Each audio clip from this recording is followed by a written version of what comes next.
ଜୟ ଜଗନ୍ନାଥ ସାଙ୍ଗମାନେ ଦେଖିପାରୁଛ ମୁଁ ସାଇକେଲରେ ଯେଟାକି ଏବେ ଦିଲ୍ଲୀ ଯାତ୍ରା କରିଛି ଯିଏକି ସଚିନ ପାଇଲଟ ସାର୍ଙ୍କ ସହିତ ଦେଖା କରିବା ପାଇଁ। जय जगन्नाथ। मैं हूँ ओडिशा मयूरभंज जो कि साइकिल यात्रा करके अभी जा रहा हूँ राजस्थान। महाराणा प्रताप का जो पीढ़ी है लखीराज सिंह सर से मिलने के लिए। सर अभी मैं फिलहाल बिहार में हूँ, देख पा रहे होंगे सर कितना मेहनत साइकिल चला के जा रहा हूँ। बहुत लोग कमेंट करते हैं कि तुम गाड़ी से आते हो। नहीं सर, मैं साइकिल से ही जा रहा हूँ। देखो सर, जय जगन्नाथ, जय सिया राम। बयस अल्प किंतु बड़ संकल्प समाज परिवर्तनर स्वप्न को नहीं साइकेल रे भारत भ्रमण यात्रा आरंभ करिसंती। ये हेउछंती मयूरभंज जिला मुरुडा ब्लॉक अंतर्गत चढ़ई गाँ ग्रामर 17 वर्षीय अमित कुमार दास। नारी सुरक्षा और सम्मानर वार्ता को सारा देश में पहुंचाइबा पई साइकेल रे करुछंती भारत भ्रमण। गत 5 मास धरी से देशर विभिन्न राज्य भ्रमण करी नारी सुरक्षित हेले समाज सुरक्षित हेबार सचेतनता वार्ता लोकमानंकु कहि चलिछंती। माने जे नारी ऊपर जो अत्याचार होची सेति पई मु पूरा भारत भ्रमण करूची आ माने चारिडे जाई की बुझाउची आ कोन बुझौछ माने नारी ऊपर जो अत्याचार होची सेगुडा को बंद हो। सेति पई पर एबे मु जाईथिली राजस्थान रो एबे आइली जे होची महाराणा प्रताप नांदी तांको जे पीडी लक्ष्यराज सिंह मेवाड़ सही सार को सहित एबे भेटी के आसिली। सार मते साइकेल गोटे दउचंदी से आसी जी भुवनेश्वर रे अछि माने होची मु एबे घर को आइली आधार कार्ड नेकी एबे नेपाल जीवी तापर केबे बाहरतले जे भ्रमण सेप्टेम्बर 5 मास हे गलानी। कोन पई माने मन को कोन पई चिंता आसला तो बयस केते 17 वर्ष 17 बयस रे केमती चिंता आसला माने मन कहले सब अलग आड़े जाबे मु गोटे अलग करी देखेबी सेति मु पूरा भारत यात्रा करूची साइकेल ले।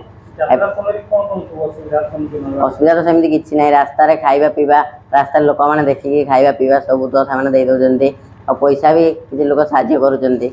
एका देथिले ना कि जेथिले आ जने भाई जे होची गंजाम रे रहउचंती तांको सहित मिसि कि जाइथिलु। एबे नेक्स्ट प्लान नेपाल अछि, नेपाल आसिने आ अधा भारत बुलियो।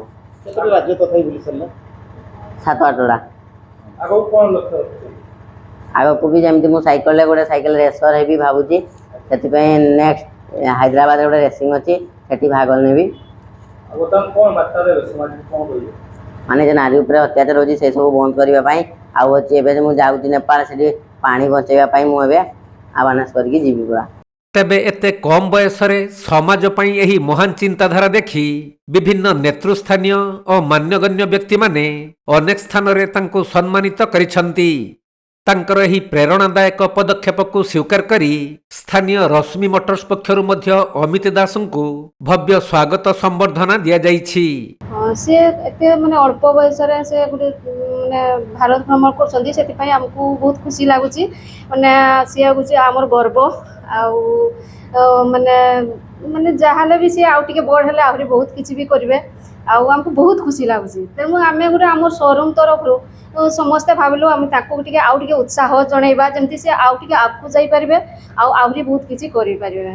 तेबे आजिर युवपीढ़ी जदि अमितଙ୍କ भଳି समाज पई आगକୁ आसंती ताहले देशरे सकारात्मक परिवर्तन आसीब निश्चय। अमितଙ୍କ ଏହି संघर्षमय यात्रा केवल एक भ्रमण नुहे, ଏହା ହେଉଛି ଜଣେ ଯୁବ ହୃଦୟର ସମାଜ ପ୍ରତି ଦାୟିତ୍ୱ ଓ ସମର୍ପଣର ପ୍ରତୀକ। ଅମିତ ଦାସଙ୍କ ଭଳି ଯୁବ ପ୍ରତିଭାମାନେ ଆଜିର ସମାଜ ପାଇଁ ପ୍ରେରଣାର ଦୀପଶିଖା।